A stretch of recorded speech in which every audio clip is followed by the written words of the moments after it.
this video, we're going to introduce and explain to you 5 sure ways to increase your power and strength on the bike.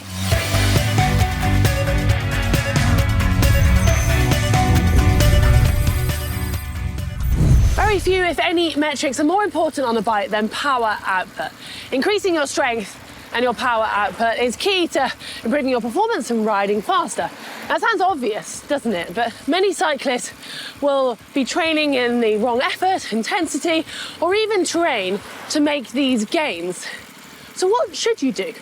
Well, we'll come to that in a second.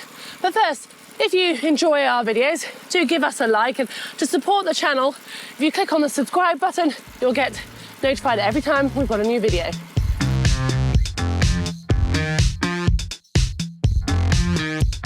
So firstly, ride uphill. Yeah, we're going to use good old gravity for this one. Now, naturally, getting yourself from the bottom of the hill to the top of the hill requires a considerable amount of effort. And as the grade increases, so does the magnitude of force as a result of the gravity increase, which causes your effort to also go up. So one way to significantly boost your power output is to progressively overload the amount of climbing. For instance, if you can start with hilly rides that give you a total of around 300 meters of total climbing, and then gradually increase this load and increase the duration of your ride so that you're reaching up to 900 meters of climbing. Now, the reason this will boost that power is when you're climbing, especially when seated, you're engaging your muscles like your glutes, your quads and your calves that bit more than if you were just spinning along on the flat. And basically it's going to be waking up and recruiting those muscles.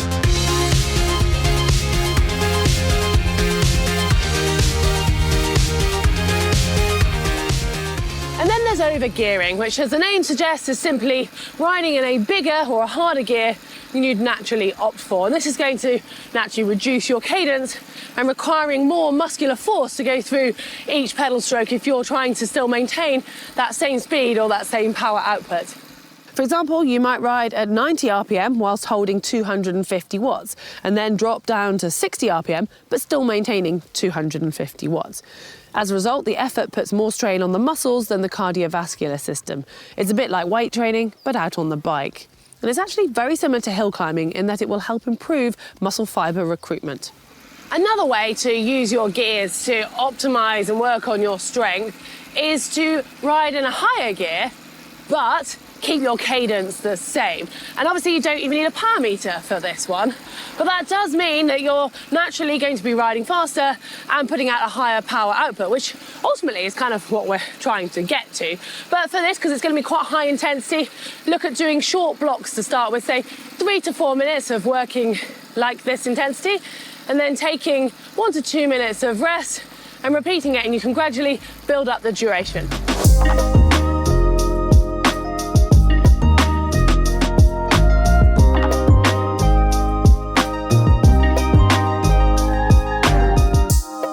Okay, maybe not a popular one, but riding into headwinds can actually improve your power and your strength.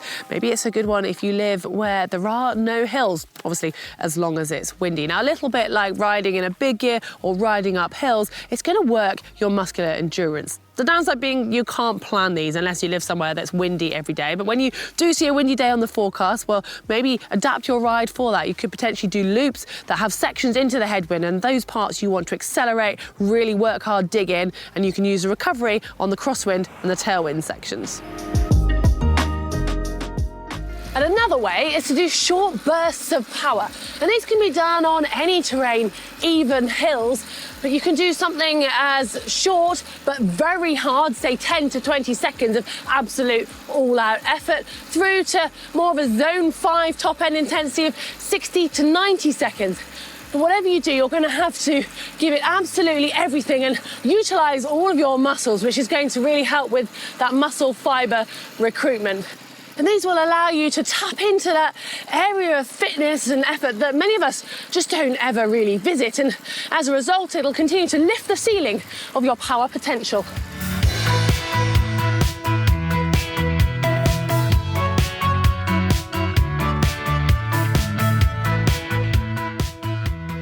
finally, and most importantly, train smart. Now, doing consecutive days of this type of training is not going to bring you any benefits. And 1 or 2 days is fine, but if you're just doing lots and lots of this, you're not going to be getting the most out of these types of sessions. In fact, you actually need to really factor in your rest and recovery. And these types of sessions should only actually account for around 10 to 20% of your training, and all the rest should either be steady or easy riding.